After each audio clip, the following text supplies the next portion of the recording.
미영은 공무원이라 그런지 민근이 생각하기에 소유의 관심사가 비슷했고 그녀의 성격은 생긴 예모만큼이나 털털하고 소박한 맛이 있었다. 하지만 그녀도 애프터 만남에 대해 확실하게 결정짓지 못하는 민근을 솔직히 못마땅해 했다. 그것도 어머니 병환 때문이라는 말에 말은 안 했지만 남녀 간의 사랑도 효도 못지않게 중요한 것이라는 것을 주장하고 싶어하는 눈치였다. 어머니가 많이 편찮으신가 봐요. 결국 마지막에는 염려의 눈길을 담아 물어오게 됐다. 결국 두 사람은 서로 연락처를 교환한 후 다음 주에 상황을 지켜본 뒤에 민근이 사정이 되면 연락을 하기로 하고 헤어졌다. 미영은 일단은 민근에게 좋다 싫다 적극적인 의사표시는 보류한 채 좀 더 지켜보겠다는 태도였다.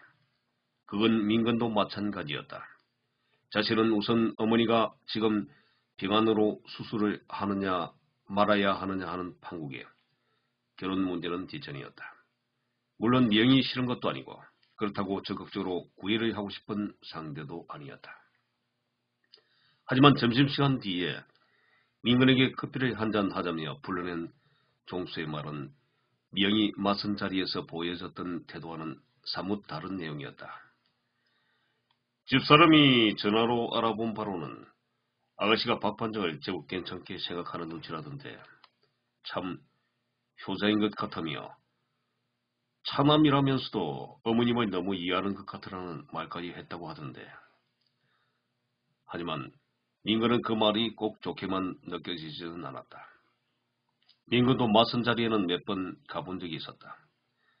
대부분의 아가씨들이 어머니의 얘기를 꺼내놓는 사실에 따분해했다. 그리고 나중에 소개를 시켜준 사람을 통해 들려온 말은 너무 효자인 것 같아 싫다는 통보였다. 그래서 민근은 요즘 아가씨들은 효자이면 아주 질색한다는 새로운 사실까지 터득했다. 종수영이 명예간의 한 말을 생각해봐도 결국은 그런 결론에 도달할 거라는 예감이 드러나는 자신도 어쩔 수 없었다. 학수는 꾸준하고도 줄기차게 편지를 보내왔다. 요즘 변호를 새로 맡은 사건에 대해서도 재밌는 일처럼 들려졌다. 사고로 졸지의 남편을 잃어버린 한 여자가 딸로부터 재산 분할 청구 소송을 제기받자 변호를 의뢰해온 내용이었다. 그런데 알고 보니 딸은 친딸이 아니었고 남편이 결혼 후 따로 알게 된 여자와의 사이에 난 혼외의 딸이었다. 사정이 그렇다 보니 처음부터 둘 사이가 좋을 리 없었다. 그러다 딸이 사춘기에 접어들자 가출을 밥 먹듯이 하다 어느 날 완전히 집을 나가버렸다고 했다. 그런데 몇 년 전 기가하여 결혼을 한다고 하여 혼수품까지 장만하여 결혼식까지 올려줬다고 한다. 비록 자신이 낳은 딸은 아닐지라도 남편이 시퍼렇게 눈을 뜨고 있는 마당에 그 정도의 도리는 최소한의 예의로 생각했고 남편의 제안에 흔쾌히 따랐다. 딸은 그런 그녀에게 울면서 고맙다고까지 했다. 사실 남편이 자신의 적극적인 내조에 힘입어 사업을 확실히 하여 그동안 재산을 제법 모았고 꼭 그렇지 않더라도 혼수에 들어가는 몇천만 원은 기꺼이 자신이 도와주고 싶었다. 이제는 결혼까지 하는 마당에 미호나 고나 서로 볼 일도 많지 않을 거라는 생각도 많이 작용했을 것이다. 헌데 불의의 사고로 남편이 60도 안 된 나이에 세상을 그만 하직하고 만 것이다. 그러자 남편이 사망한 지 3개월도 안 돼 딸의 남편까지 합사하여 자신이 혼자서 재산을 가로채려 한다며 재산 분할 소송을 제기해온 것이라고 했다.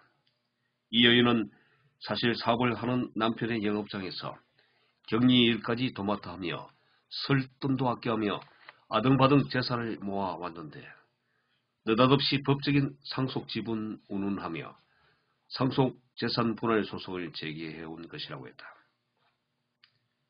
실질적으로 재산 형성에 자신의 역할이 컸고 그렇게 힘들게 모은 재산을 그런 식으로는 한 푼도 줄 마음이 없다는 것이다. 이럴 경우 학수는 어떻게 해야 서로에게 가장 좋은 방법으로 문제를 해결할 수 있을 것 같으냐고 미연에게 물어왔다. 미연은 처음 이 내용을 접했을 땐 그 딸의 행실이 몹시 나빠 보였다. 만일 아버지가 살아있었다면 입도 번긋하지 못했을 거란 생각이 들었다. 그것은 자신이 결혼할 때 혼수품을 사준 부모에게 울면서 고마움을 표할 정도로 보더라도 알 수 있는 일이다. 떳떳하지 않은 혼외의 자로 그 정도로도 그녀에 대한 부모로서의 의무는 끝이 났을 수도 있었다. 하지만 친부가 느닷없이 돌아가 버리자 생각이 바뀐 것이다. 어머니가 있다 해도 계모라 그동안 사이가 좋을 리 없었을 것 같다. 그래서 남편이 소송을 제기해서 재산을 돌려받자는 말에 두말 없이 따른 것 같았다. 우선 겉으로 드러나는 내용은 이랬다. 하지만 내용 깊이 들어가 보면 남들이 법으로만 재단할 수 없는 애정이 그들 사이에 녹아있을 것 같았다. 학창 시절부터 가출을 밥 먹듯이 했다는 딸도 근본적으로 타고난 끼를 주체하지 못해 그럴 수도 있겠지만 남들이 알지 못하는 의외의 경우도 있을 수 있다. 계모였던 어머니가 혼외의 딸이라고 미워했을 테고 만일에 엄청난 스트레스를 줘 그녀가 가출을 할 수밖에 없는 경우도 있을 수 있으니 말이다. 어쨌든 딸의 입장에서는 당연히 법적 지분만큼에 해당되는 재산 분할 청구 소송을 제기할 수도 있을 것 같았다. 미연은 하지만 최종적으로 이런 생각은 해보았다.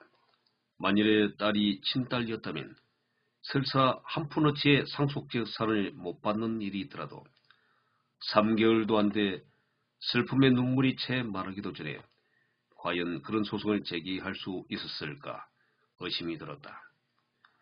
흔히들 사람들 사이에 도리가 있니 없니 하며 논쟁거리를 삼을 때가 있다. 하지만 그 도리도 내면을 파고 들어가 보면 실상은 달라질 수 있다. 더구나 법의 잣대로 모든 것을 재단하는 것도 참으로 힘들 것 같았다. 분명 양쪽에서 머리 좋은 변호사들이 온갖 사례와 판례들을 검토하여 얻어낸 승부수로 상대방에게는 예리한 칼날을 겨누고서 대비할 것이다.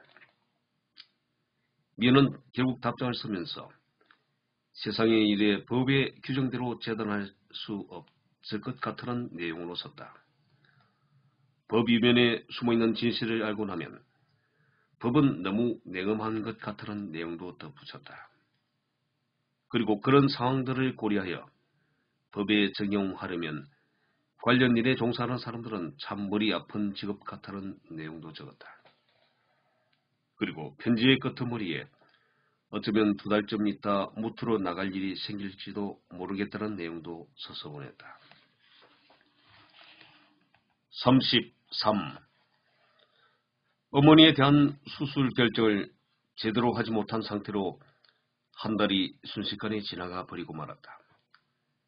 민근은 그럴수록 입술이 바짝 타들어가는 기분이었다.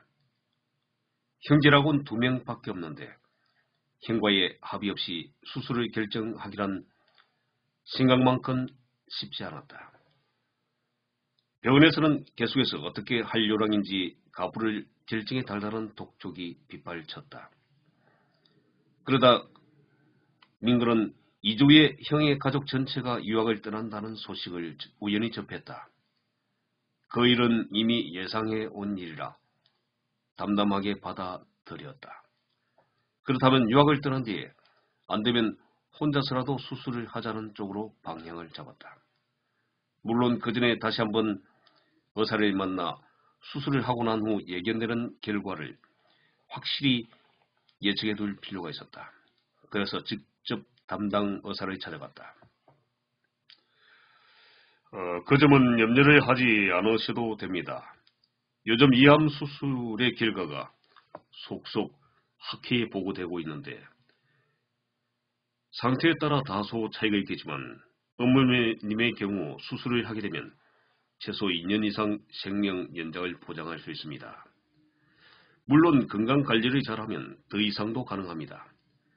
더구나 수술을 집도할 병원의 내과 원장은 그 분야인 세계적 근위자입니다. 그렇다면 2주 후에 바로 수술을 하도록 조치해 주십시오.